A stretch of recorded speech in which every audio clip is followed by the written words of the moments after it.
안녕하세요. 저는 이제 막 30살이 된 여성이고 3달 정도 뒤면 엄마가 됩니다. 요새 제 남편과 저는 제 뱃속에 있는 우리 축복이가 누구를 닮았을지 궁금해하며 설레는 마음으로 살고 있어요. 정말 아침에 눈을 뜨고 저녁에 눈을 감는 모든 순간순간이 제게 축복이고 하루하루가 선물 같답니다. 지금의 저를 보면 아무 고민 걱정 없이 정말 편안하게 살았을 것 같지만 사실 저는 이렇게 행복을 느끼며 산지 얼마 되지 않았습니다. 결혼 전에는 아무렇다 못해 비참한 삶을 살았거든요. 그런데 결혼을 하면서 저에 대한 모든 진실이 밝혀지고 드디어 저도 남들처럼 평범하게 살 수 있게 되었답니다.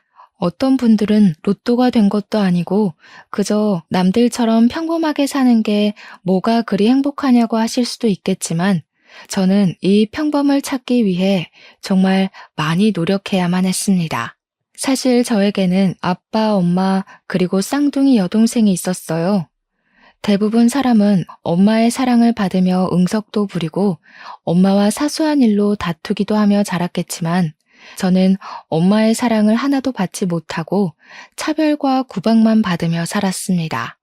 제가 8살 초등학교에 입학할 때 쌍둥이 여동생은 좋은 가방에 좋은 옷, 신발을 새로 다 사주셨지만 저는 남이 쓰다가 버린 허름한 가방만 주셨어요.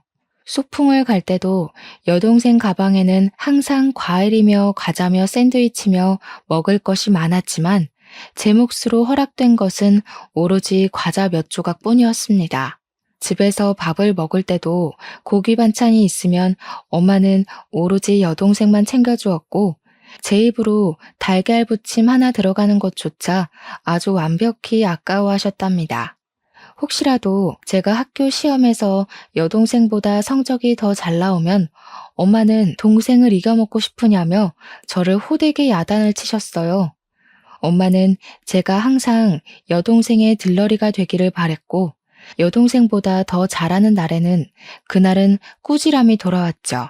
제게는 예쁜 머리핀, 머리끈조차 허락되지 않았습니다.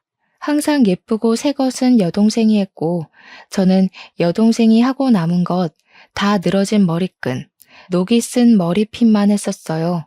이렇게 엄마에게 구박을 받아도 그 집에서 살 수 있었던 것은 아빠의 사랑이 있기 때문이었어요.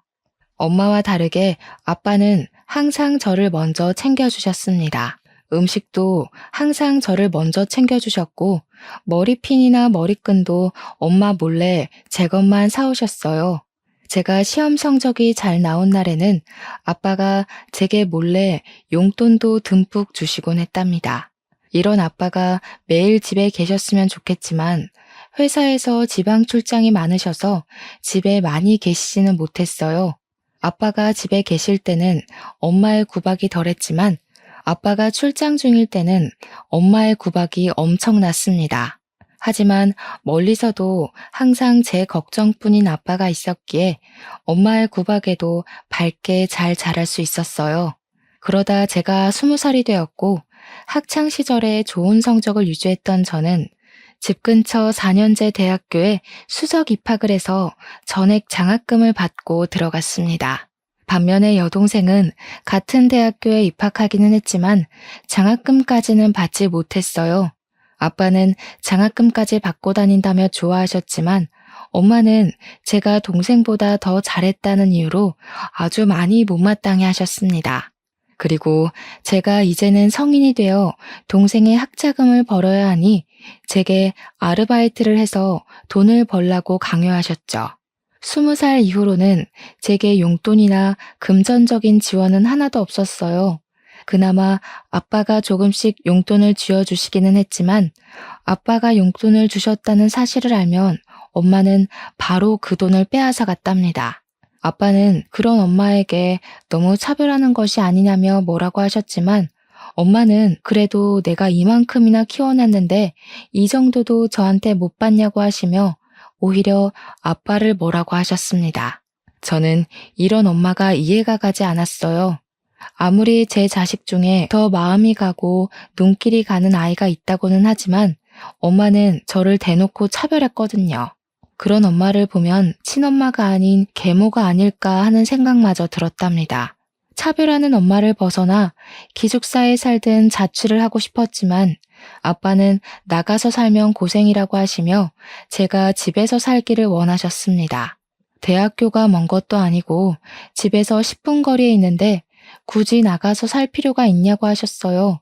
그러면서 어차피 시집 가면 평생 떨어져서 살 텐데 미리 떨어져서 살고 싶지는 않다고 하시더라고요.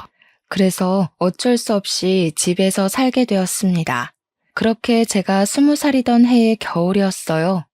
앞으로 돈 나갈 일이 많다며 엄마는 국밥집을 차리셨습니다. 요리에는 관심도 없고 요리 솜씨도 전혀 없는 엄마가 갑자기 국밥집을 하신다고 하니 과연 장사가 잘 될까 하는 생각이 들었어요. 하지만 체인점이라 딱히 엄마만의 손맛이 필요한 것이 아니었고 본사에서 식재료가 다 나와서 엄마가 끓이는 국밥도 먹을만 하더라고요. 엄마는 국밥집을 차린 후로 저에게 학교 강의가 마치면 국밥집에 나와서 일하라고 했습니다. 제가 국밥집에 나오지 않으면 제게 전화를 해서 온갖 욕을 했고 전화를 받지 않으면 받을 때까지 아주 집요하게 했어요. 그래도 제가 안 받으면 아예 학교로 쫓아오기까지 했답니다. 아빠가 집에 있는 날에는 그러지 않았지만 아빠가 집에 없는 날에는 당연히 국밥집에서 일해야 했습니다. 반면에 여동생은 정말 아무것도 하지 않고 그냥 공부만 했어요. 대학교 학비는 물론이고 용돈까지 한 달에 50만 원씩이나 받으며 아주 넉넉하게 생활했지만 저는 돈 한 푼도 받지 못했습니다. 그렇게 1학년 내내 엄마의 국밥집에서 일만 하다 보니 대학교 성적은 모두 다 CED 뿐이었어요. 제가 수석 입학으로 전액 장학금 대상자이긴 했지만 상위 30%의 성적을 유지했을 때 받을 수 있었기에 저의 장학금도 취소되어 버렸답니다. 저는 다시 학비를 내야 하는 상황이 되어 엄마한테 말을 하니 엄마는 저의 학비를 내주지 않을 것이라고 하셨어요. 그래서 아빠에게 부탁해볼까 싶어 아빠한테 전화했는데 목소리가 좋지 않더라고요. 무슨 일이냐고 여쭈니 병원에서 건강검진을 했는데 위암 초기로 진단을 받아 수술해야 한다고 하셨어요. 게다가 회사에서는 지금 사정이 좋지 않아 더는 월급을 줄 수 없다며 미안하지만 퇴직하라고 하셨대요. 그래서 어쩔 수 없이 아빠는 다니던 회사를 관두시고 위암 수술을 진행해야만 했습니다. 아빠는 퇴직당하시고 병원비까지 나가야 하는 마당에 저는 대학교를 더는 다닐 수가 없다고 판단되어 결국 학교를 자퇴하게 되었어요. 그리고 저는 아빠의 옆에서 병간호했죠. 아빠가 왜 학교에 가지 않느냐고 물으셨는데 그냥 적성이 잘 맞지 않아서 그런다고 하며 대충 얼버무렸네요. 아빠는 자신의 꿈을 찾아야 할 시기에 아빠의 곁에만 있는 제가 걱정되셨는지 제게 공무원 시험 준비를 하라고 했어요. 처음에는 공무원이 되는 것이 그다지 좋지는 않았지만 곰곰이 생각해보니 지금 로또가 되지 않는 한 다시 대학교에 갈 수는 없잖아요. 고졸인 제가 좋은 회사에 들어가기도 힘들고요.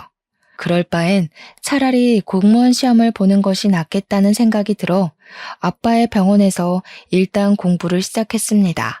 원래 성적이 좋아서 그런지 공부가 그렇게 어렵지는 않았어요. 다행히 아빠도 수술 후 증상이 빨리 회복되어 한 달 만에 퇴원하셨습니다. 그 뒤로 아빠는 엄마와 함께 국밥집에서 일하셨고 저는 독서실을 다니며 공무원 공부를 했어요. 그렇게 공부한 지 1년 만에 합격하여 제가 살던 곳 근처에 동사무소로 발령을 받았습니다. 그곳에서 근무하고 처음으로 급여를 받았던 날, 저는 아빠의 내복을 샀어요. 엄마의 내복은 솔직히 사기 싫었지만 그래도 그동안 저를 키워주신 분이니 같이 샀습니다. 내복을 사서 집에 들어갔는데 원래는 한창 가게에서 일할 시간인데 부모님이 집에 계시더라고요. 내가 그래도 입양한 딸 저렇게까지 키워놨으면 됐지 뭘 더 하라는 거예요? 난 진미한테 줄 돈 한 푼도 없어요. 당신은 어떻게 사람이 그래? 그동안 그렇게 받아놓고 진미한테 어떻게 그래? 나는 입양한 딸이어도 내 딸처럼 키웠어. 진미와 경미 하나도 차별 없이 키웠다고. 아이고, 당신이 진미 챙긴다고 경미 무시했던 거 모를 줄 알아요? 어떻게 자기 딸을 무시하고 남의 자식을 그렇게 키울 수 있어? 진짜 눈물 난다, 눈물 나. 부모님이 집에서 큰 소리로 싸우시고 계셨는데 가만히 들어보니 제가 입양된 딸이라는 거예요. 그래서 엄마는 저를 그렇게 미워하고 구박했고 반면에 내 쌍둥이 동생 경미는 친딸이었기에 금지오겹 키웠던 것이었습니다. 이제야 엄마가 저에게 했던 행동들이 다 이해가 갔어요. 저는 충격을 받아 들고 왔던 내복을 그대로 떨어뜨렸습니다. 집에서 갑자기 뭔가 떨어지는 소리에 깜짝 놀란 부모님이 나오셨어요. 지금 이게 다 무슨 소리예요? 제가 입양된 딸이라고요? 그래. 너 아기 때 내가 보육원에서 데리고 왔다. 불쌍한 년 내가 걷어서 키웠다고. 당신은 어떻게 애한테 말을 그렇게 해? 그게 아니고 진미야. 사실은 말이다. 아빠는 저에게 무슨 말을 더 하시려고 했지만 보육원에서 저를 데리고 왔다는 엄마 말에 충격을 받아 아무 소리도 들리지 않았습니다. 그래서 그렇게 저만 보면 못 잡아먹어서 안달이셨어요. 엄마는 어릴 때부터 좋은 것은 다 경미한테, 안 좋은 것은 다 제게 주셨죠. 제가 다 친딸이 아니라서 보육원 출신이라 그런 거예요? 고아 될 뻔한 년 이 정도 키웠으면 됐지 뭘 더 바래? 솔직히 네가 지금 이렇게 공무원 된 것도 다 내 탓 아니야? 내가 너한테 밥도 주고 옷도 주고 했으니까 이렇게 된 거 아니냐고. 경미가 먹다 남긴 밥이요? 그리고 남들이 입다가 버린 해진 옷이요? 지금 겨우 그거 챙겨주고 생색내시는 거예요. 어머, 얘 봐라. 너한테는 그 밥도 아까웠어. 네 분수를 알아야지. 넌 처먹을 자격도 없었어. 막말로 내가 너를 보육원에 보내지 않은 게 어디냐? 어? 너는 나한테 평생 감사하다고 절하면서 살아야 돼. 알겠어? 엄마는 저에게 자신은 할 만큼 다 했다고 하시고 아빠는 자꾸 저에게 무슨 말을 더 하려고 하셨으나 저는 지금 이 상황이 너무 충격적이라 아빠의 말은 듣지도 않고 그 집을 뛰쳐나갔습니다. 그렇게 집에서 나와 정신이 반쯤 나간 채로 정처 없이 돌아다니다가 정신 차려보니 근무하는 동사무소 앞이더라고요. 근처에 벤치에 앉아서 멍하게 있는데 누군가가 저에게 물 한 병을 건네더라고요. 누군가 싶어보니 저와 같이 동사무소에 같이 입사를 했고 저와 동갑인 남자 직원 상민 씨였습니다. 상민 씨는 퇴근 후 저녁에 운동하러 나왔다가 제가 정신이 반쯤 나간 채로 걸어 다니는 것을 보고 저러다 다칠 것 같아서 쭉 쫓아왔대요. 그러면서 제게 무슨 일 있냐고 물어봤습니다. 저는 상민 씨에게 제가 살아온 이야기부터 오늘 들었던 이야기까지 다 말했어요. 말하다 보니 너무 서럽고 속상해서 눈물이 나서 상민 씨 앞에서 펑펑 울고 또 울었습니다. 목소리가 잠기고 눈이 퉁퉁 부을 정도로 울고 나니 좀 살 것 같더라고요.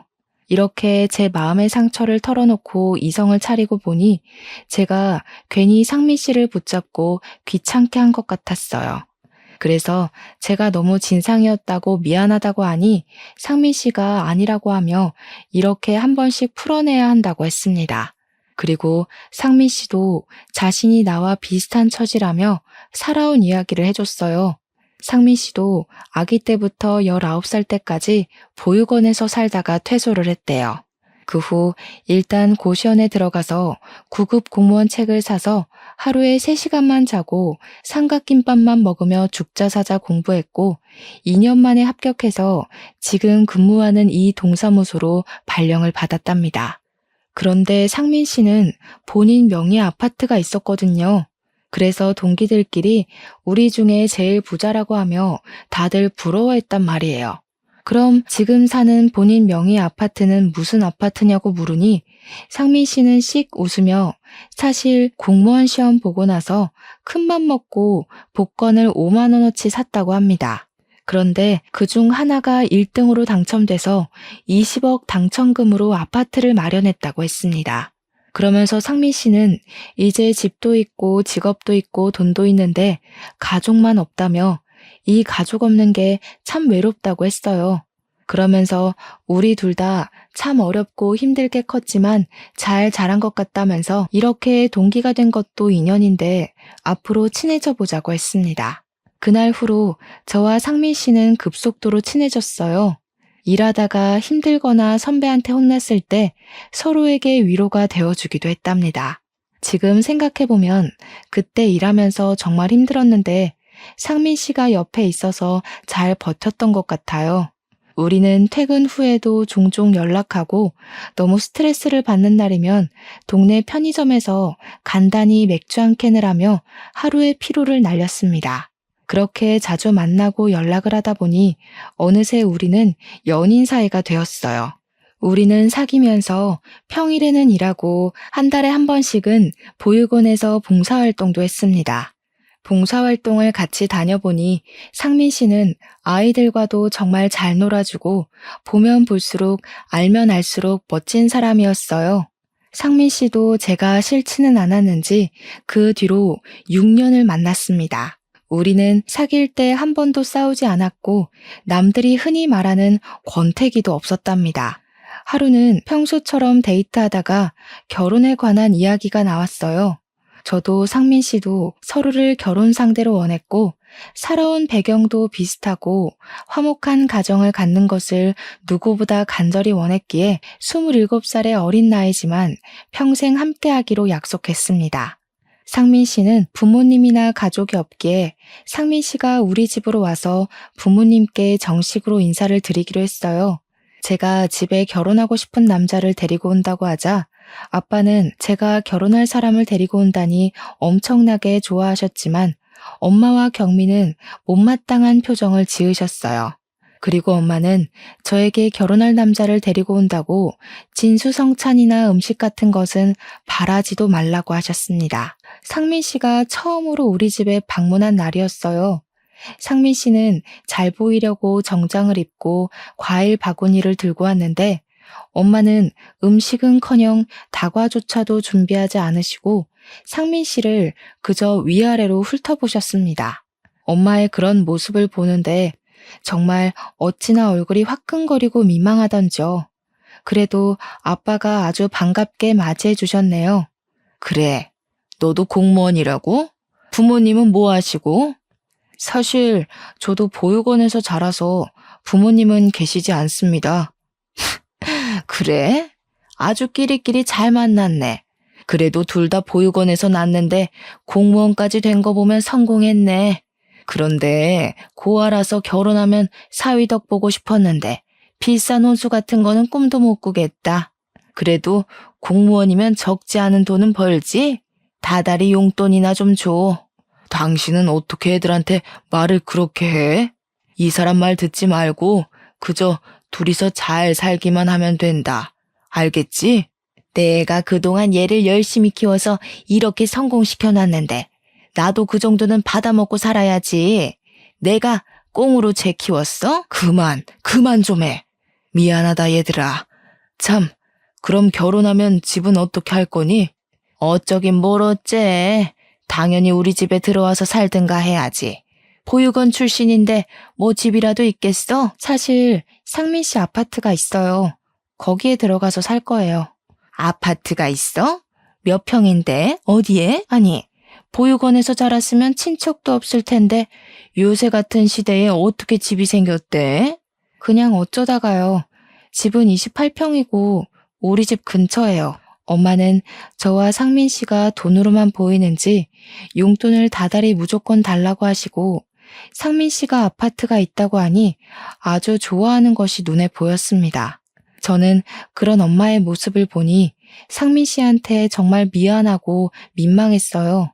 그날 집에서 나왔는데 상민 씨의 표정이 굳어서 한동안 아무 말 없이 그저 걷기만 하길래 저는 상민 씨가 헤어지자고 말할 것으로 생각했답니다. 그래서 제가 먼저 하고 싶은 말 있으면 뭐든 하라고 했어요. 상민 씨는 벤치에 앉았고 저도 그 옆에 앉았습니다. 상민 씨는 한참을 뜸을 들이다가 혹시 이 자리 기억나냐고 물어보더라고요. 저는 잘 모르겠다고 하니 5년 전에 우리가 처음으로 밖에서 만나 서로의 살아온 이야기를 나눈 곳이라고 했습니다. 생각해보니 5년 전 제가 입양된 아이라는 사실을 알고 정신없이 밖에 떠돌다가 앉았던 동사무소 앞 벤치였어요. 사실 그날 이 벤치에서 울면서 살아온 이야기를 하는 진미 씨를 보면서 그때 이미 진미 씨의 가족이 되고 싶다고 생각했어요. 그때는 우리 나이가 어렸고 가진 게 없어서 결혼하자는 말은 못했죠. 그런데 방금 진미 씨 엄마를 만나니 저런 엄마 밑에서 진미 씨가 어떻게 이렇게 밝고 건강하게 잘 컸을 수 있을까 하는 생각도 들고 한편으로는 그동안 얼마나 힘들었을까 하는 생각에 안쓰러워서 눈물 나서 혼났네요. 그래서 이제는 정말 빨리 진미 씨한테 행복한 가정, 좋은 가족을 만들어주고 싶어요. 우리 빨리 결혼해요. 상민 씨는 엄마의 모습이 실망스러웠을 텐데 그 와중에도 먼저 결혼하자고 손을 내밀어 주었습니다. 저는 상민 씨의 그런 마음에 감동하고 바로 상민 씨와 결혼식을 준비했어요. 신혼집은 그냥 상민 씨의 집에서 하기로 하고 어지간한 가구나 가전제품은 다 있으니 침대만 새로 드리기로 했습니다. 그리고 웨딩드레스도 고르러 갔어요. 다행히 저와 상민 씨의 마음에 드는 것이 있었고 저는 웨딩드레스를 입은 사진을 찍어 아빠한테 보냈어요. 아빠는 저의 사진을 보자마자 우리 딸이 세상에서 제일 예쁘다고 답장을 보내주셨답니다. 그리고 상민 씨와 밥을 먹는데 아빠 번호로 전화가 왔어요. 아빠가 교통사고가 나서 현장에서 사망하셨다는 게 아니겠어요? 저는 바로 병원으로 달려갔습니다. 상황을 들어보니 3톤 트럭이 아빠의 차를 들이받아 사고가 났는데 아빠의 차는 형태를 알아볼 수 없을 정도로 찌그러졌대요. 저는 바로 엄마와 경미한테 전화를 했습니다. 그런데 아무도 전화를 받지 않더군요. 저는 생각지도 못했던 아빠의 장례식이라 충격을 받아 손만 덜덜 떨고 있었어요. 그런 저를 상민 씨는 꼭 안아주고 제 옆을 지켜주며 차분하게 장례 준비를 도와주었답니다. 빈소가 다 차려지니 그제야 엄마와 경미가 왔어요. 제가 너무 짜증이 나서 도대체 어디에 있었길래 아빠가 저렇게 될 동안 연락도 없었냐고 하니 둘이서 랍스터를 먹으러 갔었대요. 그러면서 엄마는 이렇게 갑자기 사고가 날 줄 알았냐고 하며 오히려 제게 화를 내는데 정말 어이가 없었습니다. 아무리 그래도 한평생을 같이 산 부부인데 어떻게 사람이 저럴 수 있나 싶더라고요. 경미도 슬퍼하기는커녕 아무 생각이 없었습니다. 마음 같아서는 저 두 모녀의 머리채 붙잡고 싸우고 싶었지만 그래도 아빠의 장례식장을 싸움터로 만들 수는 없으니 그냥 꾹 참았네요. 저는 아빠의 지인들에게 부고 문자를 보내고 하나둘씩 오시는 손님을 맞이하며 아빠를 보내드릴 준비를 했습니다. 그리고 다음날 오전 입관식을 했어요. 누워있는 아빠를 보니 그저 눈물만 나더라고요. 제가 이 집에서 살 수 있는 유일한 희망이었는데 그런 아빠가 하루아침에 어이없는 사고로 돌아가시니 이제 어떻게 이 세상을 살아가나 싶었습니다. 항상 따뜻한 손으로 저를 안아주시고 다독여주시던 아빠인데 그날 잡은 아빠의 손은 정말 소름이 끼칠 정도로 차갑고 딱딱했네요. 누워 계신 아빠가 지금이라도 당장 일어나서 제게 우리 딸 왔냐고 하며 웃어주실 것 같은데 애석하게도 아빠의 감긴 눈은 절대 떠지지 않았습니다. 저는 누워 계시는 아빠를 보며 목 놓아 울다가 정신을 잃었어요. 정신을 차리고 보니 저는 병원 입원실에 누워 있었고 창문을 통해 보니 이미 깜깜한 밤이 되어버렸습니다. 정신이 들었냐는 간호사의 말에 저는 아빠 곁을 지켜야 한다고 다시 장례식장으로 내려갔어요. 장례식장에 가니 아빠의 마지막을 함께하러 오신 조문객들이 정말 많았고 그 사이에서 상민 씨는 상주 노릇을 하며 조문객들에게 인사를 하고 있었습니다. 상민 씨가 저를 보자 괜찮냐고 하며 무리하지 말고 방에 가서 좀 더 쉬다 오라고 했어요. 저는 괜찮다고 상민 씨 옆에 있겠다고 하며 상주 자리에 있는데 상민 씨가 이상한 소리를 하더라고요. 입관식 후 아빠의 친척들이 오셨는데 그 중에 남자 어른 한 분이 저랑 너무 똑같이 생기셨다는 거예요. 그런데 그분이 저의 이름을 정확히 알고 계시고 저를 찾았다는 게 아니겠어요. 그래서 상민 씨는 지금 울다가 기절해서 병실에 누워 있다고 한 후 그분의 연락처를 일단 받아놨다고 했습니다. 그러면서 상민 씨는 제게 정말 보육원에서 입양된 것이 맞냐고 물어봤어요. 곰곰이 생각해 보니까 엄마는 저를 보육원에서 데리고 왔다고 했지만 아빠는 저에게 한 번도 그런 말을 딱히 한 적은 없었습니다. 그리고 제가 입양 사실을 안 날 분명히 아빠가 저한테 무슨 말을 더 하려고 했었어요. 저는 뭔가 직감적으로 저와 닮았다는 남자 친척이 저에 대해 무언가를 알 것으로 생각했습니다. 그래서 일단 상민 씨에게 그분의 번호를 받아놨다가 장례식이 다 마친 후 연락해 보기로 했어요. 다음날 아빠의 화장 후 납골당에 모시고 저는 상민 씨의 집으로 갔습니다. 엄마와 경미 두 모녀만 있는 집에 들어가기 싫었거든요. 저는 상민 씨의 집에 들어가자마자 상민 씨가 받았던 남자 친척의 번호로 전화를 했어요. 먼저 제 이름을 이야기하니 그분이 깜짝 놀라며 지금 당장 만나자고 하더군요. 사실 장례식이 끝난 직후라 정말 피곤하고 힘들었지만 그래도 이분은 누구이고 저를 어떻게 아는지 하루라도 빨리 알고 싶었어요. 저는 그분과 집 근처의 한적한 카페에서 1시간 뒤에 만나기로 약속했고 저와 상민 씨는 함께 시간 맞춰 나갔습니다. 저희가 카페에 들어와 자리를 잡고 앉으니 어떤 중년의 남성분이 들어오셨어요. 그분은 두리번거리다가 저희 테이블로 와서 혹시 전화했던 진미 씨가 맞냐고 물어보셨고 제가 맞다고 했더니 저희 앞에 앉으셨습니다. 자리에 앉아 가만히 보니 이분의 얼굴과 제 얼굴이 정말 놀랍도록 똑같더라고요. 이분은 저를 가만히 보더니 정말 예쁘게 잘 컸다고 하셨습니다. 그래서 제가 누구시길래 제 이름을 아는지 여쭸어요. 그분은 제 아빠의 남동생이셨고 저희 엄마가 운영하고 있던 국밥집 체인점의 사장님이라고 하셨습니다. 그리고 아주 무거운 목소리로 30년 전 이야기를 시작하셨습니다. 이분은 지금은 혼자 사시지만 30년 정도 전에 결혼했고 아내분이 임신도 하셨어요. 하지만 아내분이 아이를 낳다가 돌아가시고 아이만 무사히 출산하게 되었는데 그 아이가 바로 저라는 것입니다. 즉, 제 앞에 계시는 이분이 바로 저의 친아빠이셨습니다. 친아빠는 당시 저를 낳았다는 기쁨보다는 친엄마가 돌아가셨다는 슬픔이 너무 커서 갓난 아기인 저를 돌보지도 않고 술만 드시면서 살았대요. 그런 모습을 보신 저의 할아버지와 할머니는 이러다가 어린 제가 잘못될 것 같아 당시에 아이가 없던 저를 키워주신 양아빠의 자녀로 만들었던 것이었습니다. 저는 친아빠의 이야기를 듣고 너무 어안이 벙벙해서 한동안 말을 하지 못했어요. 진작에 나타나지 않았던 친아빠가 원망스럽기도 하고 또 이제라도 만났으니 반갑기도 하고 정말 오만 가지 감정이 다 휘몰아쳤습니다. 한참을 말을 잇지 못하다가 겨우 제 감정을 추스르고 친아빠에게 그동안 제가 얼마나 힘들게 살았는데 왜 그동안 나타나지 않았느냐고 물었어요. 친아빠는 1년 정도 술에 취해 살다가 정신을 차리고 나서 다시 저를 데리고 오려고 했었답니다. 그런데 양엄마가 남자 혼자 어떻게 딸아이를 키우려고 하냐며 이왕 이렇게 된 거 저와 경미 둘이서 한 자매가 되어 서로 의지하며 사는 게 보기 좋을 것 같으니 그냥 자신이 키우겠다고 했대요.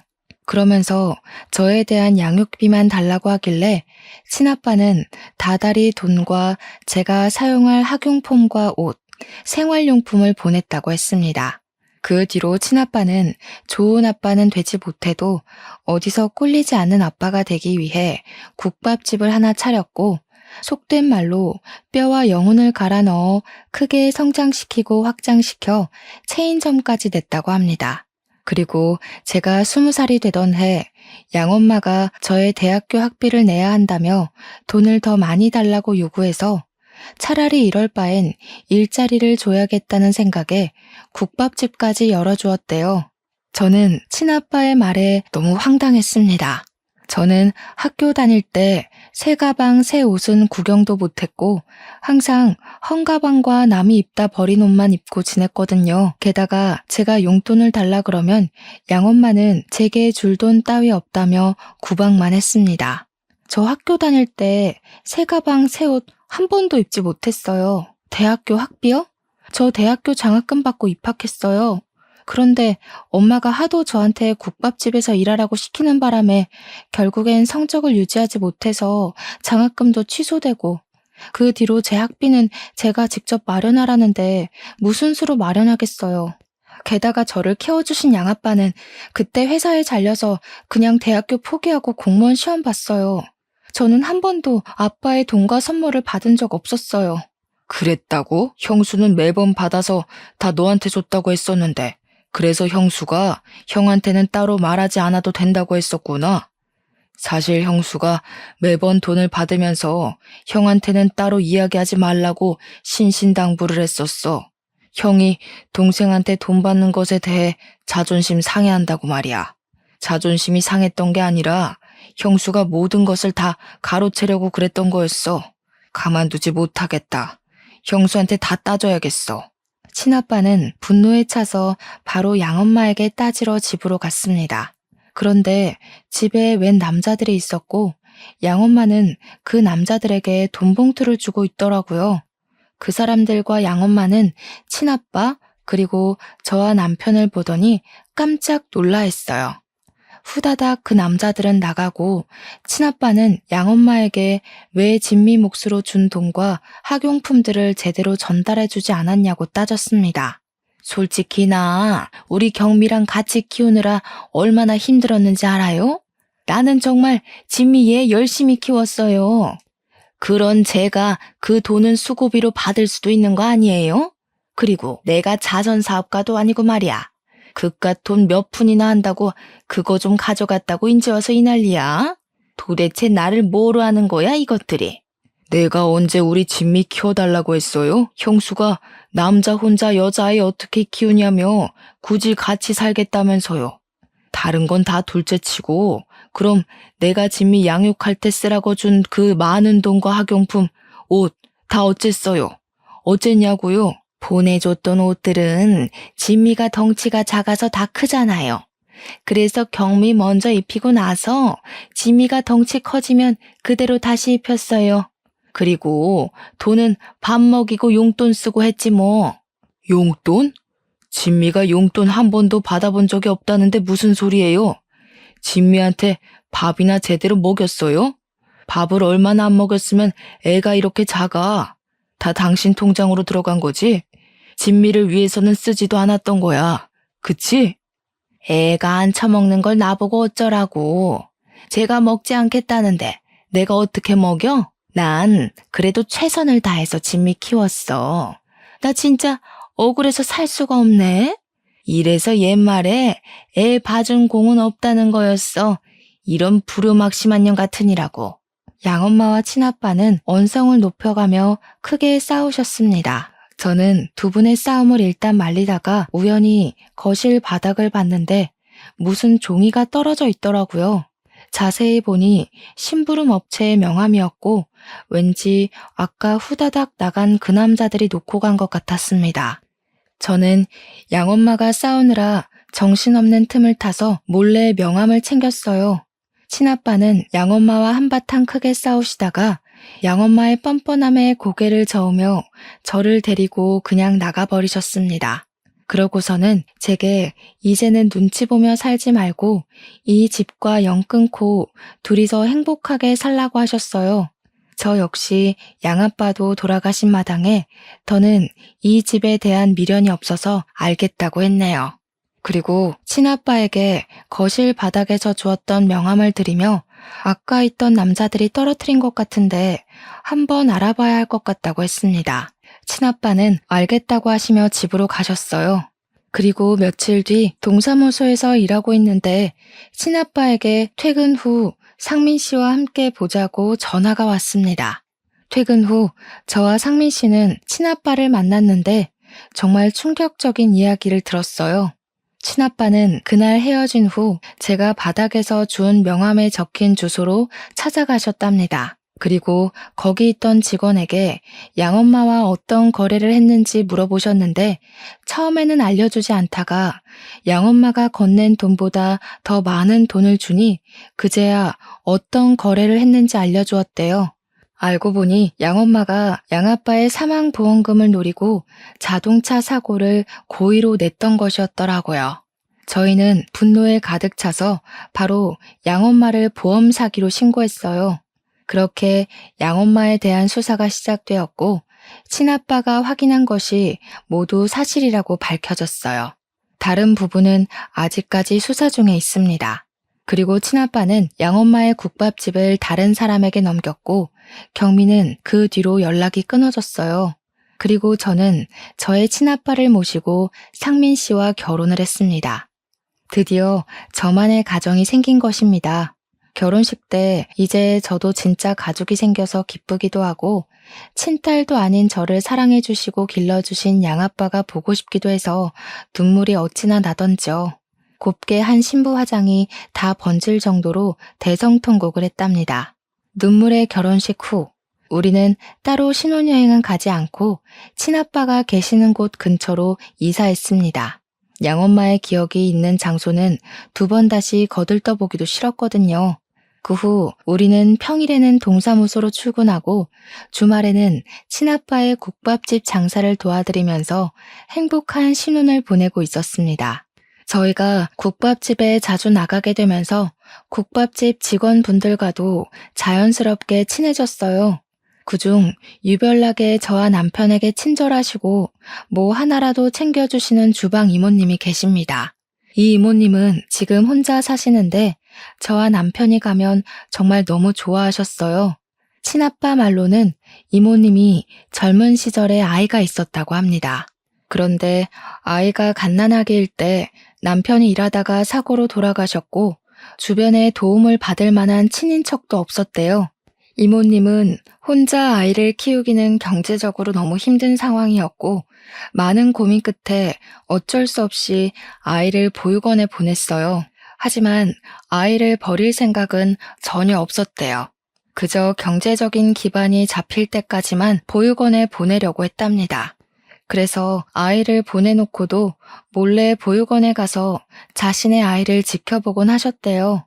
그러던 어느 날 갑자기 말도 없이 보육원이 이사를 가버렸고 그 뒤로 보육원을 찾으려고 여기저기 다녔지만 그때는 요새처럼 서류나 전산이 체계적으로 관리가 되지 않아 아이를 지금까지 찾지 못했다고 합니다. 그런데 이 아이가 자라면 아마 남편과 제 또래일 것이라고 했다고 하셨어요. 그러면서 우리 부부를 보면 꼭 이모님의 아들 부부가 온 것 같다면서 저희를 너무 좋아하셨죠. 그러던 어느 토요일이었습니다. 그날은 상민 씨가 요새 살이 너무 쪘다며 운동을 가고 저는 친아빠의 가게에서 일을 도와드리고 있었습니다. 가게를 정리하고 퇴근을 하려는데 이 이모님이 핸드폰을 두고 퇴근하셨더라고요. 이모님 핸드폰을 카운터에 두며 우연히 배경화면을 보게 되었는데 배경화면에는 담요에 쌓인 아기 사진이 있었습니다. 딱 봐도 오래전에 인화된 사진을 핸드폰으로 찍은 것 같았어요. 그런데 이 담요가 어디선가 많이 본 것 같더라고요. 담요에 대한 기억을 더듬어가고 있는데 이모님이 핸드폰을 두고 갔다며 들어오셨습니다. 네, 왜 그런 생각이 들었는지 모르겠는데 이모님의 얼굴을 보는 순간 묘하게 남편의 얼굴이 겹치더라고요. 그러면서 남편이 보육원에 있던 시절부터 사용했던 담요라며 제게 보여준 기억이 났어요. 저는 제가 들고 있던 핸드폰을 이모님께 건네주며 핸드폰 배경화면에 있는 담요에 쌓인 아기 사진은 어떤 사진이냐고 여쭸어요. 이모님은 이 아이가 사실 자신의 아이였고 보육원에 들어가기 전에 찍었던 사진이라고 하셨습니다. 그리고 이 담요는 아기를 보육원에 보내기 전에 반드시 찾을 것이라는 의미로 이모님이 직접 하나하나 수놓아서 만든 세상에서 하나뿐인 담요라고 하셨어요.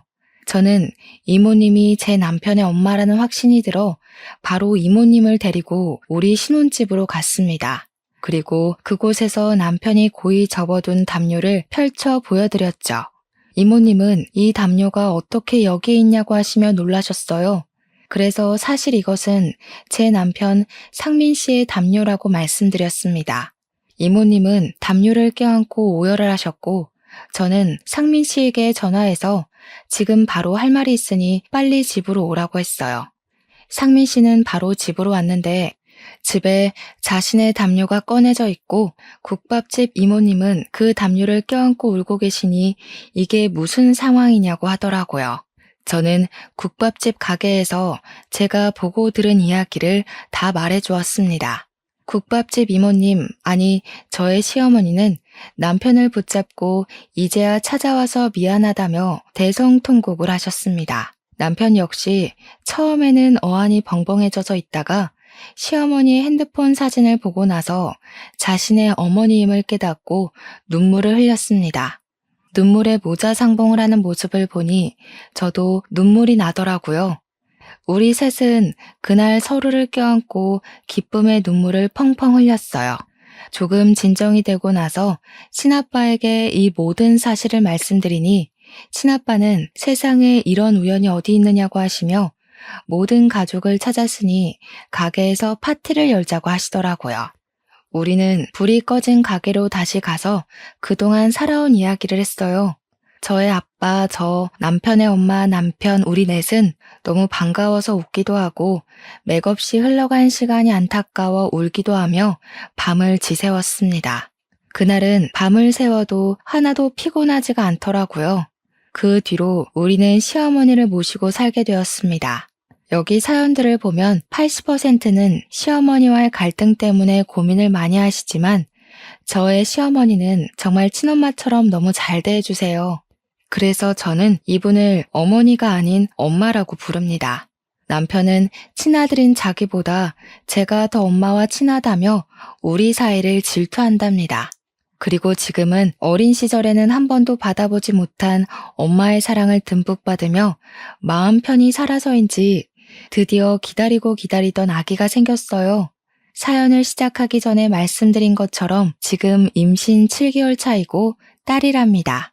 정말 요새는 우리 딸이 저를 닮았을지 아니면 남편을 닮았을지 너무 궁금하고 딸아이 얼굴을 볼 생각에 하루하루가 설렙니다. 딸이 아빠를 닮으면 잘 산다던데 꼭 우리 남편을 닮았으면 좋겠어요. 흔히 하는 말로 인생에 누구나 3번의 기회가 찾아온다고들 합니다. 지금 생각해보면 저의 첫 번째 기회는 상민 씨를 만난 것이고 두 번째는 상민 씨를 통해 내 친아빠를 만난 것이며 세 번째 기회는 엄마 같은 제 시어머니를 만난 것 같아요. 제가 어릴 때는 가족의 사랑을 그리워하며 우울하게 자랐지만 이제는 화목한 가정에서 좋은 가족들과 함께 사니 이게 진짜 행복이 아닐까 싶네요. 저의 진짜 가족인 친아빠, 친엄마처럼 저를 사랑해 주시는 시어머니, 죽을 때까지 제 편이 되어줄 것이라고 말하는 남편, 그리고 제 뱃속에 있는 선물 같은 축복이와 함께 있으니 정말 요새는 세상을 다 가진 기분이랍니다. 그리고 3개월 뒤에 태어날 제 딸 축복이에게는 제가 어릴 때 받지 못했던 사랑을 듬뿍 주며 멋진 여성으로 키워서 세상 사람들에게도 사랑받을 수 있는 아이로 키우고 싶습니다. 저의 사연은 여기까지입니다. 청취자 여러분도 다들 행복한 일만 가득하시길 진심으로 기원합니다. 감사합니다.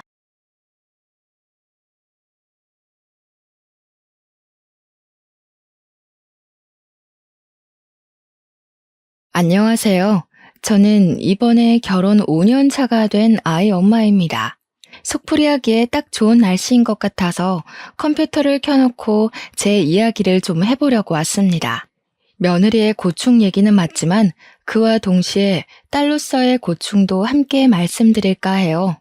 제가 결혼할 때만 해도 주변에서 이제 행복 끝 불행 시작이라는 말을 종종 하는 사람들이 있었는데요. 그만큼 며느리라면 많이 듣는 말들이잖아요. 며느리 처지에 시집살이랑 육아, 남편 내조에 이젠 직장까지 다녀야 하니 결혼에 대해 기피를 하게 되는 건 이해가 됩니다. 그런데 저는 심오할 갈등 때문에 스트레스를 받고 있는 게 아니에요. 사랑도 적당해야 감사하니 너무 과하면 이게 좀 약물과다 복용처럼 부작용이 생기더라고요. 문제는 이게 시댁뿐만이 아니라는 거예요. 제 친구들 결혼 생활 들어보면 저 같은 경우는 없던데 다른 분들은 이런 일 겪어본 적 있는지 궁금하네요. 시모가 극성이듯 저희 친정엄마 또한 극성이세요. 그 말은 두 분 다 성격이 똑같아서 제게 부담이 된다는 겁니다. 자석도 N극과 S극인 면이 있는 것처럼 서로 다른 면이 있어야 찰떡궁합을 만들어가 볼 수 있을 텐데 이 엄마들은 뭐 그냥 상극이에요. 현재 저는 적당한 시기를 타 임신한 덕분에 2살 배기 아들이 하나 있거든요. 두 분이서 난리도 아닙니다. 서로 뭐 하나 더 해주려고 하시는데 그거 참 마음은 정말 감사한데 계속 그걸로 서로 비교하며 다투세요. 마치 아이들이 제 장난감이 더 좋네만에 하는 다툼처럼요. 저도 장녀이고 남편도 장남이다 보니 저희가 각자 집안에서 먼저 새 출발한 자식들이거든요. 그래서 유난히 더 챙기고 연락도 자주 하고 하루라도 더 얼굴 보고 싶어 하시는 거 알겠어요. 그런 양가 집안의 마음도 이해하지만 그건 그거고 스트레스는 별개의 문제인 거죠. 결혼을 하면 집을 떠나는 딸들은 친정이 무척 그립고 보고 싶다 하는데 그게 꼭 필수적인 감정은 아닌 듯 합니다. 저는 전혀 안 그랬거든요. 오히려 제가 친정의 학을 떼버렸다고 할 수 있어요. 당연히 친정뿐만이 아니에요. 시댁도 진절머리가 나서 발길을 뚝 끊어버렸습니다. 문제의 근원은 양가 어른들로부터 시작된 거라는 겁니다. 그렇다고 양가 부모들이 못된 사람들은 아니에요. 제가 임신을 했을 때 양가에서 각각 초대해 파티를 해줬고 출산을 했을 땐 아기 용품으로 대접받았으니까요. 그러나 양가 집안 사람들 우리에게 잘해주시고 최대한 많이 챙겨주려는 건 알고 있지만 애정도의 크기가 너무 비대해지면 그게 불편함으로 다가온다는 건 모르시는 것 같아요. 이게 육아를 시작하고 나니까 더 피곤한 일이더라고요. 저희가 양가 부모님께 효도는 알아서 해드리고 있는데도 시모랑 친모는 효도를 바래서 하시는 게 아닌 사람들이에요. 물론 누군가에게는 부러운 일일 수도 있을 거라 생각합니다. 사람마다 겪지 않으면 남의 고통은 더 가벼워 보이는 법이니까요. 어쨌든 제게는 요즘 최대의 고민이 양가 집안 문제이고 불과 며칠 전 그 문제로 남편과 이혼 직전까지 간 적이 있어요. 원래는 저랑 남편 사이에 아무런 문제가 없었거든요. 그런데 양가 집안만 만나고 오거나 만남을 앞두고 있으면 저랑 남편이 그렇게 예민해져요. 양가 집안은 집도 극과 극인 환경에 있는데요. 제가 오죽했으면 시모랑 친모는 절대 가까워질 수 없겠다라고 생각한 게 집 터를 보고 장난삼아 그렇게 생각한 거였어요. 시댁은 산을 끼고 있는 아파트였고 친정은 바다를 끼고 있는 아파트였거든요. 저랑 남편은 당연히 도심에서 분가를 하고 있고요. 처음에는 저희 친정과 다르게 시댁의 집터가 숲을 등지고 있어서 좋았어요. 아침에 눈을 뜨고 창문을 열면 그렇게 시원하고 상쾌할 수가 없었거든요. 남편 역시 저희 친정 아파트 앞에 바다를 좋아했어요. 남편이 자연 태닝을 좋아하는데 여름만 되면 저희 친정을 꼭 찾습니다. 나중에 아이를 낳게 되면 굳이 바다나 산에 찾아서 놀러 안 가도 되겠다고 했을 정도로 제대로 된 집안이 만났다고 생각했고 천생연분이 아닌가 생각했는데 천생연분은 무슨, 이건 천생악연이나 다름없었습니다. 집터 환경이 상극인 만큼 시댁과 친정 사람들도 정말 상극이었어요. 상견례 할 때만 해도 시댁이랑 친정은 서로 존중하면서 무난하게 대화를 나누었거든요. 그런데 역시 사람은 길게 겪어봐야 된다고 결혼을 하고 나니까 양가 어른들한테서 속속 단점들이 드러나더라고요. 그 시작이 바로 우리나라의 국민 행사 명절 때부터였어요. 결혼 생활의 첫 번째 문턱이기도 한 명절에서 저는 예사롭지 않은 양가 집안의 분위기를 느끼게 되었어요. 그땐 제가 임신을 하기 전이었고 신혼생활 처음 맞은 명절이었습니다. 항상 친정에서 명절을 보내던 제가 처음으로 남의 집 명절까지 챙기려니 좀 긴장되고 떨렸는데요. 일단 문제는 어디를 먼저 가냐는 거였어요. 누가 그런 얘기들도 하더라고요. 명절에 어느 집을 먼저 갈지로도 부부가 싸운다고.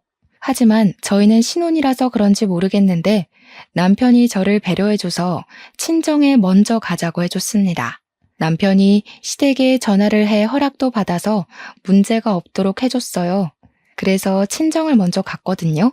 당연히 친정에선 우리가 오기를 손꼽아 기다리고 계셨고 이미 진수성찬을 차려놨더라고요. 서서방, 오느라 고생이 많았지? 서서방 뭐 좋아하는지 몰라서 내가 해산물 잔뜩 준비해놨어. 집에서는 건너 온 것들만 파는 거라서 제 맛을 못 내. 우리 집에 온 김에 실컷 먹고 실컷 놀다가 가. 그래도 제가 엄마를 좀 도와주려고 일찍 집을 나서서 왔는데 엄마가 이미 동생들이랑 새벽부터 준비해서 끝냈다고 하니 죄송했습니다. 결혼하기 전에는 제가 나서서 엄마랑 같이 거의 엄마 노릇하며 집 명절을 챙겼거든요. 결혼 한 번 했다고 엄마는 저랑 남편의 손에 물 한 방울 못 묻히게 했고 주방조차 기웃거리지 못하게 했습니다. 그만큼 저희 둘을 귀한 손님 대접해줬어요. 친정에서 너무 후한 대접을 해줘서 남편도 오랜만에 호의호식을 했다고 좋아했습니다. 저도 친정 부모님 마음이 너무 고맙고 미안해서 용돈을 두둑이 쥐어드리고 왔어요. 참, 저랑 남편은 결혼 전 주변에서 주의사항으로 들은 게 많아요. 그래서 각자 집안 용돈은 애초에 문제되지 않게 각자가 알아서 담당하기로 이미 싹 정리하고 결혼했습니다. 그거는 아직까지도 잘 결정한 일이라고 생각하는 것들 중 하나예요. 아무튼 다음 날은 시댁에 가는 날이었어요. 원래는 친정에서 아침 안 먹고 출발을 하려고 했는데 남편이 장모님 음식 맛있다고 아침까지 배불리 먹고 나오는 통에 원래 시댁에 도착하기로 한 시간보다 2시간이나 늦어버렸습니다. 시댁에 미리 전화를 드리긴 했지만 그래도 첫 명절인데 며느리가 돼가지고 시댁에 지각을 해버렸으니 죄송하고 걱정이 되었어요. 그런 제 마음도 모르고 남편은 그저 친정엄마 음식 솜씨만 칭찬하며 신이 나 있었네요. 그러면서 자기 부모님 그렇게 속 좁은 사람 아니라고 그만 걱정하라더라고요. 그게 어디 되나요? 자기는 아들 입장이지만 저는 며느리 입장인걸요. 시댁에 도착하고 최대한 밝게 어머님, 아버님 부르며 집안에 들어갔더니 시댁은 친정과 다르게 분위기가 그리 막 좋진 않았습니다. 왔니? 차가 좀 많이 막혔나 보구나. 그냥 오늘 하루 더 사돈집에 묵고 오지 그랬어. 명절이 정오 지나면 다 간 건데 점심시간도 훌쩍 넘겨서 왔네. 죄송해요, 어머님. 저희가 아침 먹고 출발하는 바람에 좀 늦었어요. 다음엔 안 늦도록 주의할게요. 어머님, 아버님 소고기 좋아하시죠? 오늘 저녁엔 나가서 먹어볼까 하는데 어떠세요? 난 소고기 별로 안 좋아한다. 그래서 친정에서는 뭘 해줬길래 아침까지 꼬박 챙겨 먹고 왔니? 우리 집에 묵고 갈 때는 아침 먹지도 않고 일찍 나가버리더니. 시모 목소리 톤에서 저는 시모가 삐쳤다는 걸 단박에 느꼈습니다. 그날 시댁에 비위를 맞춰주느라 구슬땀을 진짜 많이 흘렸어요.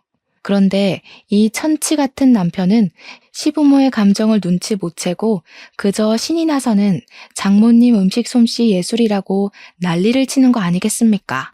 장모님 그 정도면 식당 하나 차려도 되겠어. 역시 바닷가에서 살고 계셔서 그런가? 장모님 해산물 다루는 솜씨가 아주 제주도 해녀 저리 가라야. 아침도 내가 먹고 갈 거라고 졸라서 늦은 거잖아. 엄마, 나 아침으로 전복죽 먹고 왔다? 우리는 전복 먹으려면 일부러 찾아가고 사와야 되는데 처가에는 항시 냉장고에 들어있어. 제발 남편한테 입 닥치라고 옆구리를 찌르며 눈치를 줬는데도 남편은 저더러 어릴 때부터 그런 비싼 해산물 먹고 살아서 이렇게 예쁜 거냐고 능글맞게 굴었습니다. 그러니까 시모가 서운한 마음을 못 참고 콩나물 다듬고 있던 걸 남편에게 냅다 던져버렸어요. 그렇게 처가가 좋으면 아예 처가에 늘어붙어 있지 여길 왜 와? 아들놈 하나 있는 게 겨우 저 모양이니. 내가 내 명에 못 살지. 남의 집밥 먹고 돌아다니는 아들 필요 없으니까 사돈댁 자식해라. 시모는 성화가 대단한 사람이었습니다. 그건 저희 엄마도 마찬가지인데 시모를 잠자코 보고 있으니 마치 저희 엄마를 보는 것 같다는 생각을 그때 처음 했어요. 저희 엄마도 해주고 싶어 하는 것이 많은 만큼 서운한 것도 많고 아쉬운 소리를 하거든요. 그런데 시모가 딱 그렇더라고요. 어쨌든 시모랑 친모가 둘 다 불꽃이다 보니까 정말 별것도 아닌 걸로 신경전을 부린다는 겁니다. 이처럼 어떻게든 우리 부부를 서로 더 오래 데리고 있으려고 애를 썼어요.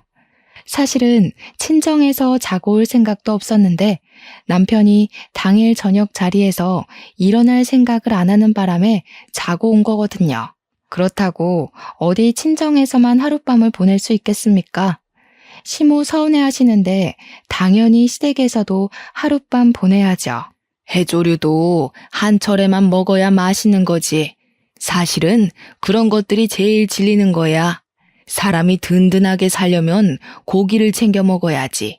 안 그러니 새아가 많이 먹고 가라.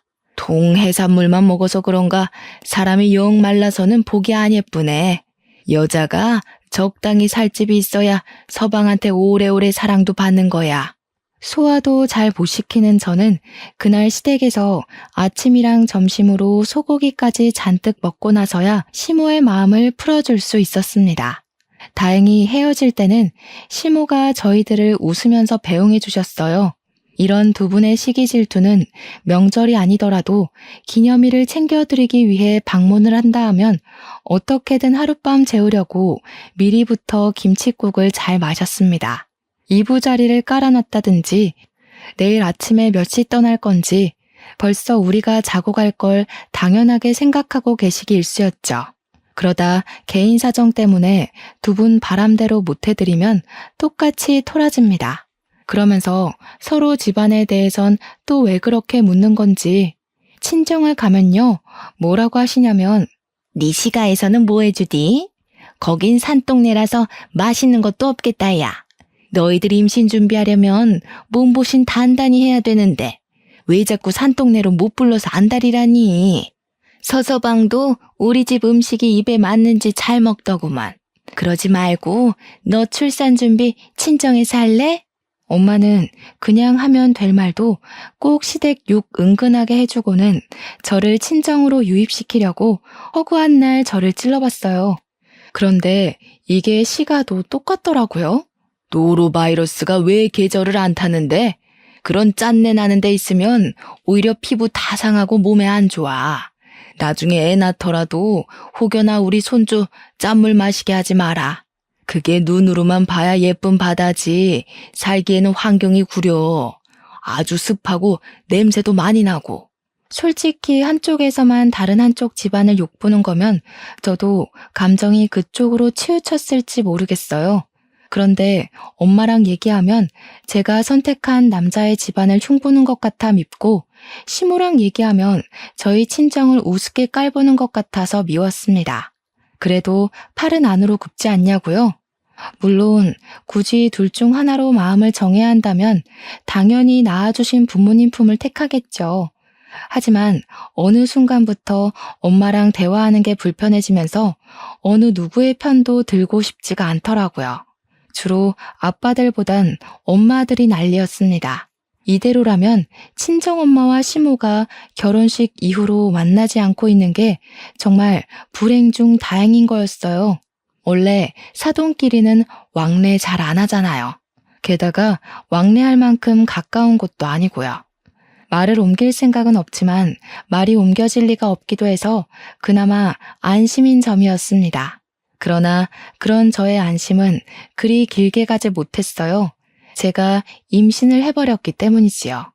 양가 집안 다 극성 엄마들만 있어서 그런지 제가 임신을 준비한다고 미리 산부인과에 들어가 입원해 있었는데 친정엄마랑 시모가 비슷한 시기에 병원을 찾아왔더라고요.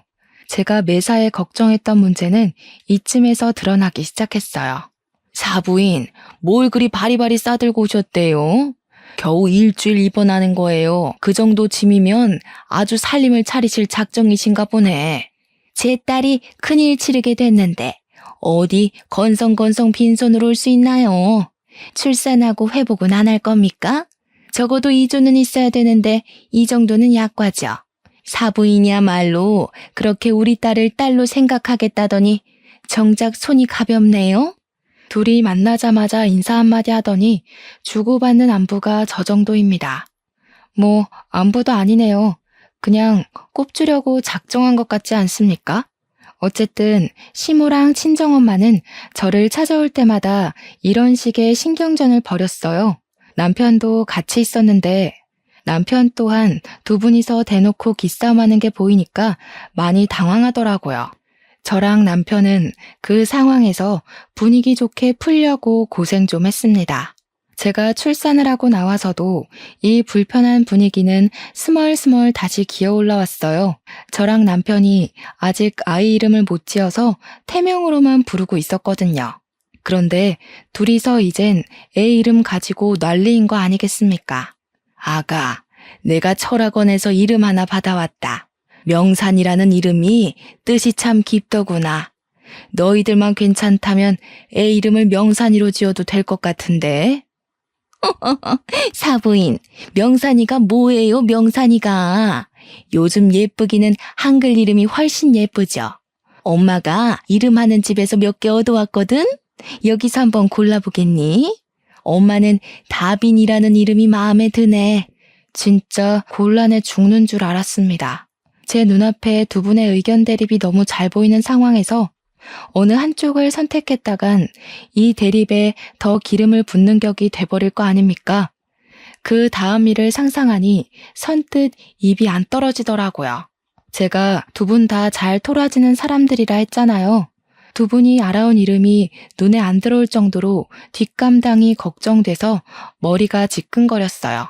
심지어 둘이서 내게 더 좋네 주장하기 바빠서 나중에는 제 의견은 들을 생각이 없어 보이더라고요. 결국 직원이 들렀다가 제 안정을 위해서 조심스레 귀가할 것을 요청하는 덕에 병실이 조용해졌어요. 그리고 이름은 두 어른들이 가져온 게 아닌 남편이랑 제가 짓는 걸로 겨우 마무리했었습니다. 회복 기간 내내 병문안을 삼가시다가 마지막 날에 한 번 더 두 분이 마주쳤는데요. 퇴원을 하고 산후조리원에 들어갈 생각이었는데 두 분이서 제 산후조리원을 직접 담당해주고 싶었나 봐요. 한 3, 4일 안 보다가 만나니까 어째 서로의 불꽃이 더 빨리 지펴지더라고요. 아니, 내 딸인데 딸이 엄마 옆에 있어야 마음 편하게 쉬죠. 아무리 우리 애가 사돈댁 며느리라도 객식구 품이랑 엄마 품은 차원이 다른 거 몰라요?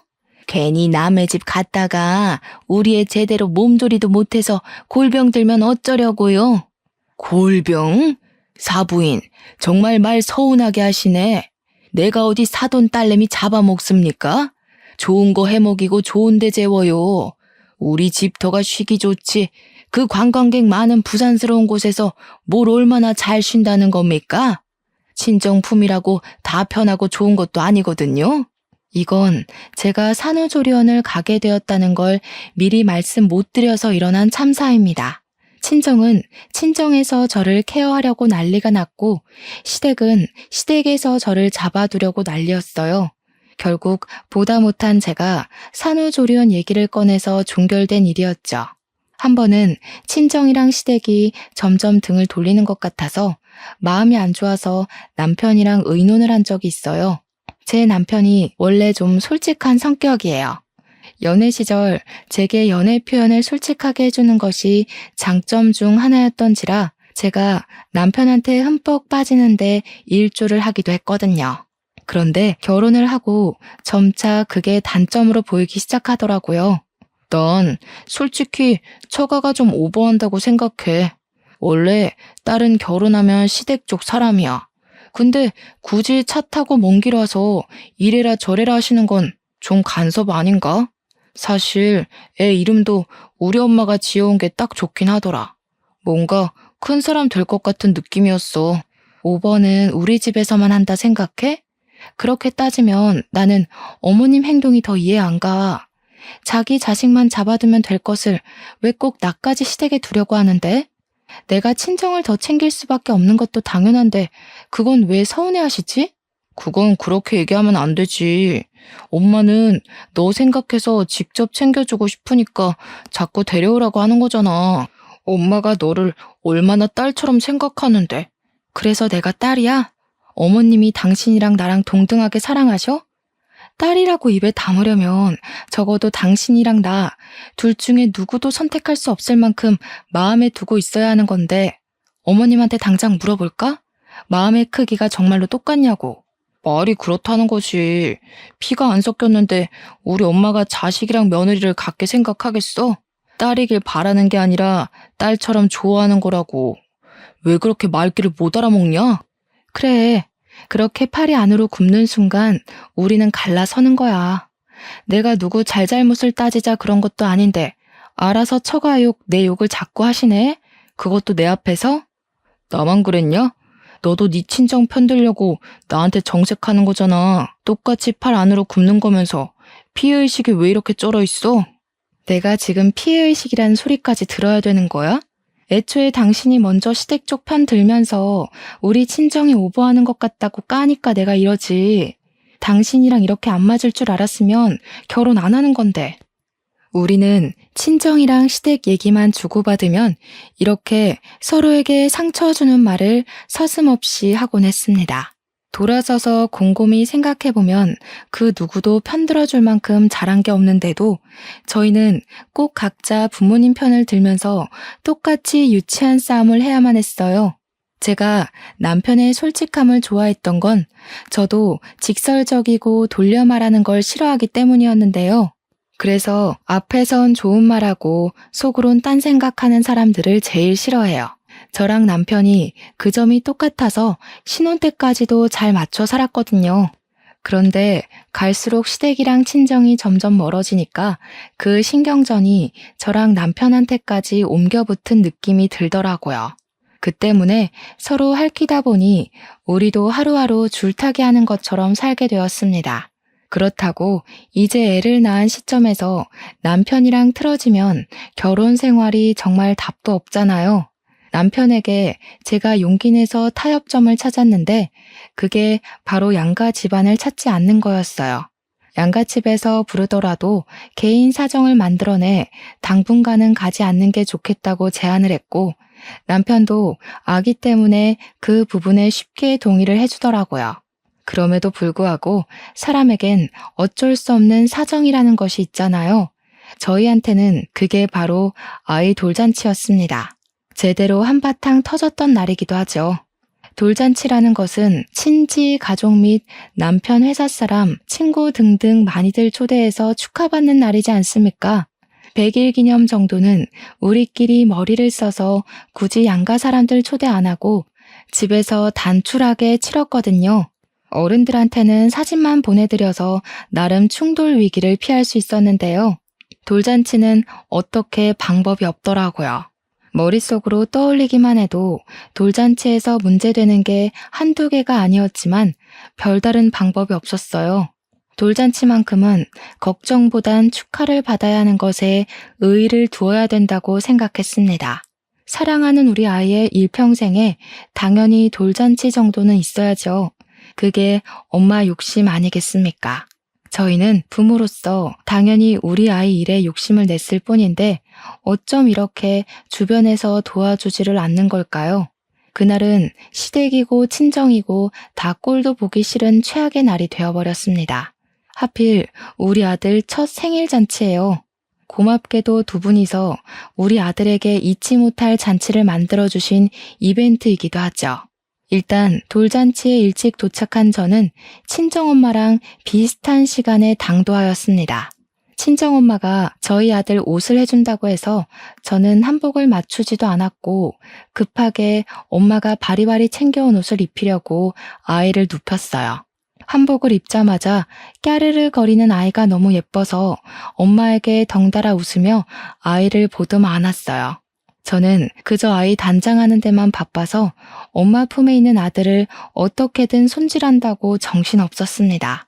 그래서 시부모님이 도착한 것도 모르고 있다가 남편이 저를 불러서 알게 되었어요. 오시느라 고생 많았다고 인사를 하는 순간 제 허리는 어정쩡한 자세로 멈춰 서고 말았습니다. 정확히는 시모 손에 쥐어진 한복 가방을 보고서 얼음장이 되어버린 거죠. 어미야, 애 옷 너희들이 안 맞췄다고 들었다. 이거 입혀라. 비싼 데서 해온 거라 천조가리 재질이랑은 다를 거야. 아이고, 대체 이런 건 어디서 구한 거니? 남의 집 옷 받아온 건 아니지? 아무리 그래도 격이 있는데 이런 재질은 내 피부 상해. 얼른 벗겨. 시모가 우리 아들이 입은 한복을 만지작거리더니 친모 품에 있는 아들을 싹 빼가더라고요. 그리곤 아이 옷을 갑자기 벗기기 시작했어요. 그러자 친정엄마가 시모 손목을 잡아 저지하며 뭐 하시는 거냐고 눈을 부릅떴죠. 어디서 얻어온 옷 아니고요. 무려 제 돈 40만 원을 들여서 사온 새 옷입니다, 사부인. 격 생각하는 사람이 지금 사람들 오기 시작한 곳에서 애 옷을 마구잡이로 벗기면 안 되지요. 한복에 대해 뭘 아신다고 참나. 어쩜 지난 날보다 더 경우가 없어졌대요. 집에서 연구라도 하시나 봐요. 어떻게 하면 더 저급해지는지. 아니나 다를까 예상했던 대로 두 분은 마주치자마자 걱정했던 것처럼 신경전을 벌이기 시작했습니다. 아직 돌잔치 시작도 안 했는데 저는 그때부터 식이 끝날 때까지 하루 종일 두 분한테 시달려야 했어요.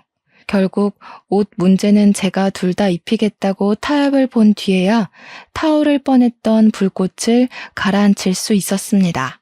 그러나 한 문제를 해결해 놓으면 금세 또 다른 문제로 불붙는 게 두 분의 습성이었어요. 제가 잠깐 애를 챙기는 사이 이제는 서로 하고 온 차림새 가지고 유치하게 툴툴거리는 거 아니겠어요? 어머머, 요즘 누가 꽃장식 하나요? 사부인처럼 나이 많은 사람이 그런 거 하면 늙은이 티나요. 그 숍 어디예요? 나는 절대 거기 가면 안 되겠다. 센스 없는 직원들만 있는 곳인가 보네. 당연히 사부인은 못 오는 곳이에요. 사부인처럼 뚱뚱한 사람 입을 사이즈는 없거든요. 그리고 저는 장식이 그런 거지 사부인은 피부 자체가 울그락불그락해서 그냥 사갔어요. 화장도 다 뜬 것 같은데요? 아, 피부가 흘러내려서 그래 보이는 건가? 그래도 다행인 건 둘이 저러고 있다가도 손님들이 우르르 들어오기 시작하면 알아서 기싸움을 잠시 중단한다는 겁니다. 맞이해야 할 손님들이 많으니까 거기에 정신 팔려서 더는 서로를 신경 못 쓰더군요. 저는 이대로 둘이 가까이 못 있게 하려고 남편한테도 언지를 해놨습니다. 어쩜 아이 돌잔치인데 애보다 저 엄마들 신경 쓰느라 더 진땀을 뺐던 것 같아요. 잠깐 친정엄마랑 화장실에서 마주쳤을 때는 제가 엄마한테 시모랑 붙어있지 좀 말라고 다그치기도 했었네요. 조마조마한 상황에서 행사 시간이 임박하고 우리 아들을 축하해주러 잔뜩 메꿔진 자리를 보니 저도 금세 다른 문제는 잊게 되었습니다. 다들 돌잔치 중에서 물건 잡기가 가장 하이라이트 부분이라고 하죠. 우리 아들이 사람들의 관심을 받으며 손을 조물락거리기 시작했는데 그게 별것 아닌 것 같아도 부모 입장에서는 괜히 긴장이 되더라고요. 그래서 우리 아들이 뭘 잡았냐면 가장 손에 잡기 쉬워 보이는 판사봉을 가져갔어요. 다들 판사 하나 탄생했다고 막 호응해 주었습니다. 저랑 남편도 그 순간 아이 덕분에 기분 좋게 웃었고요. 그런데 말입니다. 이 기분 좋은 분위기를 굳이 깨버린 문제가 발생해버렸어요. 어떻게 이 행복한 날을 만끽하게도 못하는 건지. 수많은 사람들의 환호를 비집고 튀어나온 시모 고함 소리에 실내 전체가 순식간에 정적이 되었습니다. 반사 그거 사람 피말리는 짓이야. 범죄에 휘말리기도 얼마나 쉬운 자리인데 아이고 돈을 잡았어야지. 그래야 없던 복도 떨어지고 복권 당첨도 되고 그러는 거야. 즐거운 분위기에 찬물이 끼얹어지자 그때는 저도 표정 관리 안 될 만큼 기분이 상해버렸어요. 옆에 있는 남편을 대신 째려보면서 작은 목소리로 이래도 네 엄마가 옳은 짓 하는 거냐고 눈으로 욕까지 해버렸습니다. 그리고 우리 친정엄마가 가만히 있었겠습니까? 시모를 대적할 사람은 엄마밖에 없으니 엄마가 또 나서고 말았죠. 판사 되면 알아서 돈이 따라오는 거지 무슨. 사람이 그렇게 공짜 좋아하면 대머리 됩니다. 꼭 좋은 날 그렇게 분위기 망쳐야겠어요? 우리 같은 나이는 특히 뭐든 생각을 잘하고 행동해야 된다고요. 안 그러면 노망났단 소리 들어요. 뭐라고요? 지금 말 다 했어요? 누가 공짜 좋아서 이런답니까? 하여튼 꼭 남의 비하 가장해서 자기소개하는 사람들 저렇더라. 아이고, 제 말 기분 나빠하지 마세요. 같은 식구끼리 농담할 수 있잖아요? 예, 그럼요. 저도 다 농담입니다. 사부인 덩치 때문에 한복 껴 보이는 것도 다 농담한 거였어요. 물론 노망 났다고 한 것도 화장 떴다는 것도요. 이참에 하나 더 농담해도 될까요? 오늘 신경 쓰고 온 헤어가 얼굴 엄청 커 보이게 만드는 거 모르죠? 농담이에요. 그 순간 시모가 식탁 아래로 부들부들 주먹을 쥐고 있는 걸 보았습니다. 이러다 정말 일이 날 것 같아서 저는 사회자한테 얼른 진행을 부탁했어요. 사회자도 당황한 것 같았지만 곧 유려하게 다음 타임으로 넘어갔죠. 덕분에 두 분의 감정 싸움을 막을 수 있었어요. 하지만 이미 부글부글 끓고 있던 분화구가 뚜껑만 덮어놓는다고 얌전히 사그라들겠습니까? 결국 사람들이 모두 퇴장하고 나서 저희가 뒤늦게 식사를 하게 되었는데 바로 그 시간이 우리 아들 돌잔치의 진짜 피날레였어요. 그렇게 피하고자 애를 썼던 상황이 끝내 닥치고 만 겁니다. 사돈이 아무리 기를 쓰고 용을 써봤자지. 우리 손자한테는 내가 친할미요. 친할미 자리가 얼마나 더 가깝고 우선인 거 알죠? 어디 외할미 주제에 왜 자꾸 친할미보다 먼저 앞서 있으려고 해요. 원래 뭐든 외가는 뒤, 시가가 앞인 법이에요. 어디 화상회사 살다 오셨나 봐요? 내 살면서 그런 법이 있다는 건 처음 들었네. 친할미 대접 잘 받으시려면 그 볼때기에 가득한 욕심부터 덜어내고 설치세요. 애가 어디 친할미 무서워서 가까이나 가겠어요? 얼굴만 보면 애 하나 잡아먹겠소.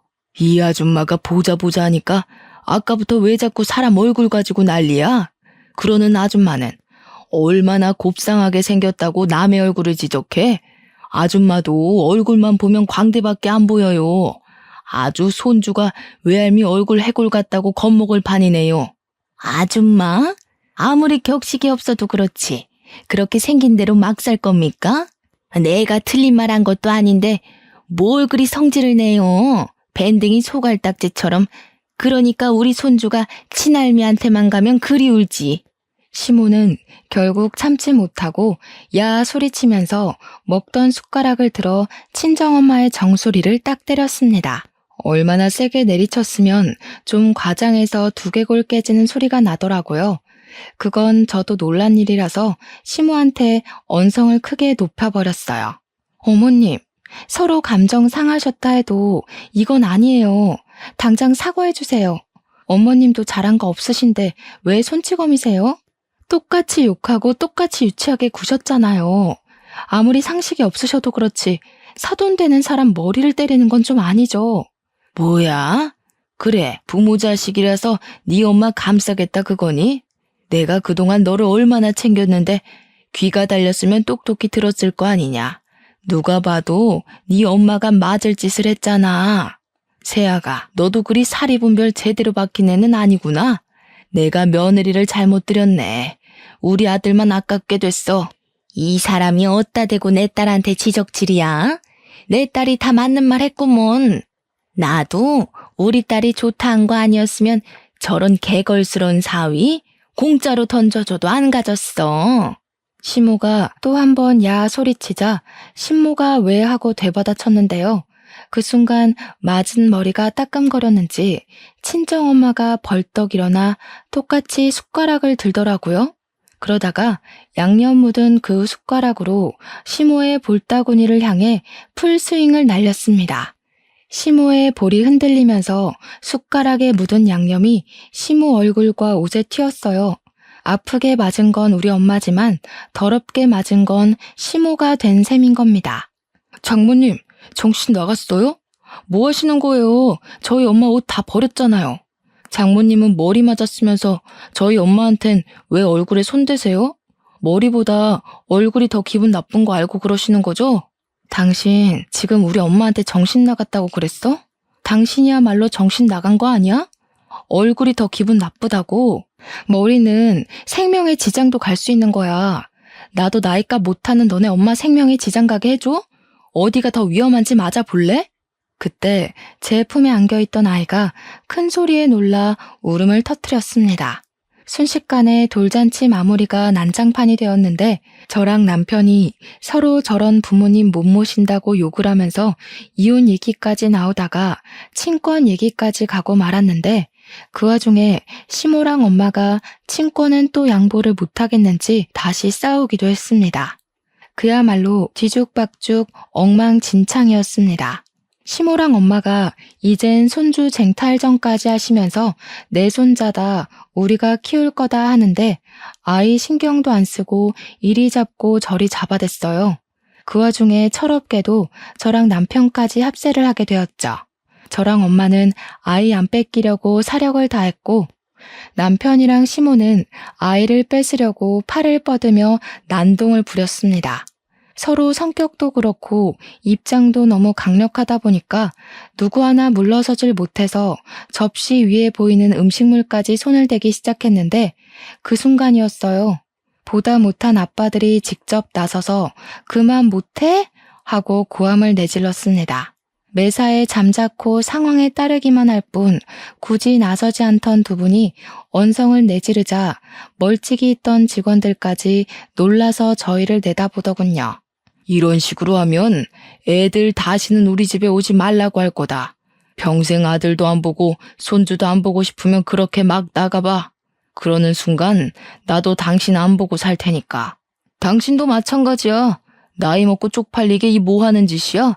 매번 당신 그 성질머리 때문에 사람들 앞에서 얼굴 들기가 쪽팔려. 무슨 엄마라는 사람이 딸 생각을 이렇게 못해? 그러고도 네가 부모냐? 시부랑 친정아빠가 단단히 성질이 나서 엄마들한테 엄청 호통을 쳤습니다. 사실 가정의 진짜 실세는 권력을 쥐고 있는 아빠들이에요. 그런데 시부나 아빠가 어딜 나서고 따지는 성격들이 아니어서 잠잠하게 살았을 뿐인 겁니다. 그에 비해 엄마들은 입도 가볍고 행동도 너무 가벼운 편이라서 사람들이 다 엄마를 눈치만 봤던 거예요. 당연히 저랑 남편도 그랬죠. 시부랑 아빠가 자리를 박차고 나가버리는 바람에 상황은 그렇게 일단락이 되었습니다. 그리고 찾아오는 수치심. 손님들은 다 퇴장 후라 상관이 없었는데 직원들이 우리 때문에 소리도 못 내고 조심히 돌아다니고 있더라고요.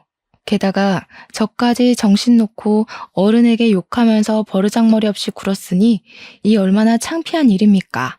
앞으로 시모 얼굴을 어떻게 볼지도 모르겠어요. 그런 걱정은 저뿐만 아니라 남편도 똑같이 하고 있었더라고요. 남편도 너무 죄송해서 장모님 얼굴을 못 보겠대요. 그럼에도 자기는 용서를 빌러 갈 거랍니다. 그렇다면 저도 그렇게 해야겠죠. 그날 있고 난 후 저랑 남편의 휴대폰은 조용했어요. 시댁이랑 친정에서 하루에 한 번씩 번갈아가며 전화하면서 손주에 대한 안부를 물어야 하는데 희한하리만큼 잠잠하더라고요. 돌잔치가 있고 3개월이 지나도록 말이죠. 저랑 남편은 선뜻 연락은 못 해보면서도 평소랑 다른 하루하루들에 또 살짝 걱정되긴 했습니다. 혹시 시무랑 엄마가 저희한테 토라져 있을까 봐요. 그래서 제가 한 번은 아빠한테 전화를 해봤어요. 뭐하고 지내는지 안부도 물을 겸 엄마 소식도 들으려고요. 너희 엄마 지금 휴대폰 안 된다. 내가 정신 차릴 때까지 너희들한테 전화하지 말라고 휴대전화 끊어버렸어. 용돈 안 주고 생활비만 딱 맞춰서 주니까 요즘은 좀 잠잠해. 알고 보니 양가 아빠들이 엄마들한테 조치를 취한 거였어요. 아빠가 시부랑 상의를 했나 보더라고요. 아빠 말로는 시부가 그렇게 먼저 했다길래 아빠도 똑같이 해본 방법이라고 합니다. 엄마들 용돈 싹 끊어버리면서 한 번만 더 애들 문제로 유치하게 참견하면 평생 용돈이고 뭐고 10원 한 장 없을 거라고 선언을 했대요. 엄마들이 가정주부다 보니까 용돈 받는 게 아니면 경제력이 없거든요. 그렇게 나이도 많은데 갑자기 어디 나가서 일을 할 수도 없을 거고요. 어쨌든 시모랑 친모 입만 봉했을 뿐인데 가정이 이렇게나 편안하게 돌아갈 수가 없더라고요. 저희 아들이 2살이 된 현재까지 양쪽 집 다 아직은 잠잠합니다. 저랑 남편도 시모랑 친정엄마 간섭이 없으니까 예전처럼 다시 서로의 의견을 잘 조율하고 맞춰가면서 살고 있어요. 저랑 남편은 따로 집에서 돌잔치 때 있었던 일을 서로 사과했던지라 관계에는 전혀 문제가 없었고 이제 좀 살만해진 거죠. 당연히 양쪽 집안 사람들이 걱정된다만 솔직히 저랑 남편이랑 아이만 신경 쓸 수 있는 지금이 너무너무 마음 편하고 행복합니다. 양가 부모님께는 죄송하지만 그냥 이대로 저희 집에 관심을 끊어줬으면 싶기도 하더라고요. 저희가 먼저 찾아갈 거고 연락 드릴 테니까 그 전까지는 그냥 저희 믿고 기다려 주셨으면 싶은 거죠. 시모랑 친정엄마는 그렇게 상극이면서도 또 이런 사연 라디오 좋아하는 건 똑같으십니다. 그러니까 그냥 시모랑 엄마는 모든 게 똑같아서 그렇게 불꽃이 튀었던 것 같아요.